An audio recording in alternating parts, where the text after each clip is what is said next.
এশার নামাজের পরে মাত্র 7 বার একটি দোয়া পড়ুন, আল্লাহ তাআলা আপনার মনের সকল আশা পূরণ করবেন। এটা আমার কথা নয়, নবীজি সাল্লাল্লাহু আলাইহি ওয়াসাল্লাম আমাদেরকে শিক্ষা দিয়েছেন।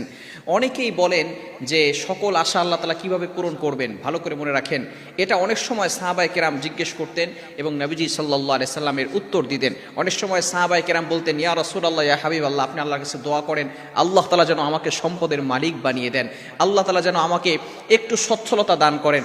এটা অনেক সময় সাহাবায়ে কেরাম বলতেন এবং নবীজি সাল্লাল্লাহু আলাইহি সাল্লাম এমন কিছু আমল শিক্ষা দিতেন। অনেক সময় অনেক সাহাবী বলতেন, ইয়া রাসূলুল্লাহ, আমি পেরেশানি তো আছি, আমার মাথার উপরে ঋণের বোঝা, ইয়া রাসূলুল্লাহ আপনি একটু দোয়া করে দেন, অথবা আপনি এমন কিছু আমল আমাদেরকে শিক্ষা দিয়ে দেন যার কারণে আমি আল্লাহ তাআলা এমন কিছু আমাকে বরকত দান করেন যার কারণে আমি পেরেশানিত হতে মুক্ত থাকতে পারি এবং ঋণের বোঝা থেকে দূরে থাকতে পারি। এভাবে রাসূলুল্লাহ সাল্লাল্লাহু আলাইহি ওয়াসাল্লাম বিভিন্ন সময় কিছু আমল আমাদেরকে বলে দিতেন। সুতরাং এশারের নামাজের পরে 7 বার এই দোয়াটি